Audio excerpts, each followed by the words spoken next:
Hello bakunzi ba Samuzosi TV, nizera ko mumeze neza, mbibutsa gukanda subscribe, like, share no comment kugira ngo dukomeze kubana mu makuru tuhagezaho.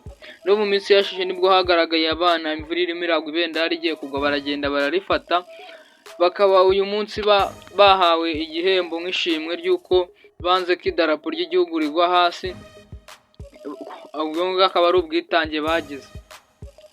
Abana bafashe ibendera ry'igihugu ngo ritagwa aha bagiye kurihirwa amashuri kugeza barangije ayisumbuye. Ihuriro ry'abayobozi b'ibigo by'amashuri mu Rwanda, Head of School Organization in Rwanda HASO, ryatangaje ko rizafasha kwiga ku buntu kuzageza barangije ayisumbuye. Abana bagaragaje ubutwari bwo kwemera kunyagirwa bakarinda ibendera nk'ikirango cy'igihugu kugira ngo ridatwarwa n'umuyaga.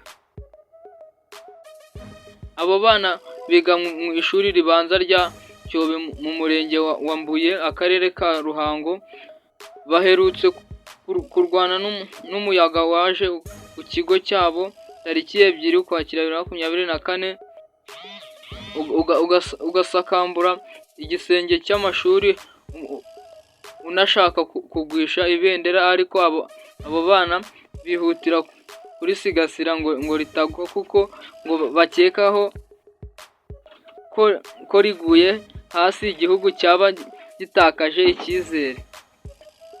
Iri huriro HASO rivuga ko ubutwari bw'abo bana bakomoka ku nyigisho z'uburere mboneragihugu n'ubutore baboneye mu kigo bigamo mu miryango yabo, bikaba kandi ngo bigaragaza imiyoborere myiza y'amashuri.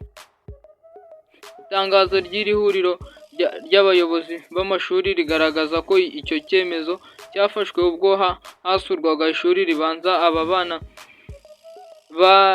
barererwagamo, maze byiyemeza ko uko ari 6 bazafashwa mu myigire yabo kugeza barangije amashuri yisumbuye.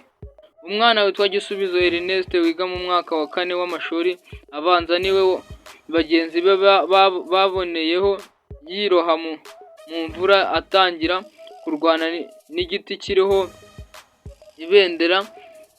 Baramusanga bihutira kumuramira igiti ririho kugira ngo kitagwa hasi. Gisubizo yagize ati, niyumvishaga ko ibendera riguye hasi igihugu cyaba gitakaje icyizere, mpitamo kujya kurifata, rirananira na bagenzi banjye baza kumfasha kugeza igihe mwarimu aziye, turaryururutsa turaribika.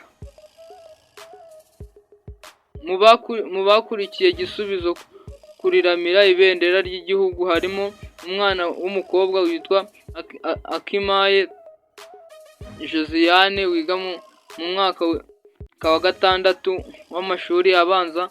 Avuga ko yabikoze abona ari ubwitange nka bagenzi be banga gusuzugura igihugu.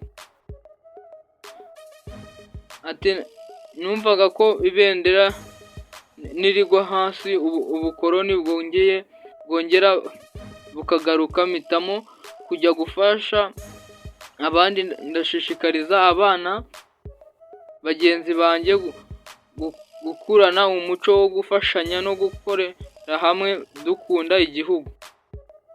HASO itangaje ko izafasha aba bana kwiga nyuma y'uko akarere ka Ruhango hamwe n'ubuyobozi bwa polisi y'igihugu nabo bagiye kubashimira ku wa mbere tariki 7 Ukwakira 2024. HASO ivuga ko kandi ko izakorera ubuvugizi andi mashuri kugira ngo ubuyobozi bwayo bukomeze guteza imbere indangagaciro z'ubutwari, uburere, ubumenyi no guteza imbere igihugu. Iri huriro risaba abarimo gufasha abana hamwe n'undi wese ubikunze kugira ngo gahunda y'ifunguro ry'abana ku ishuri yiswe dusangire lunch kuko ngo nabyo bigamije gufasha abana kuzaba intwari. Itangazo rigira riti umusanzu wose umuntu yatanga uko waba ungana kose ni ishimwe rikomeye, ukaba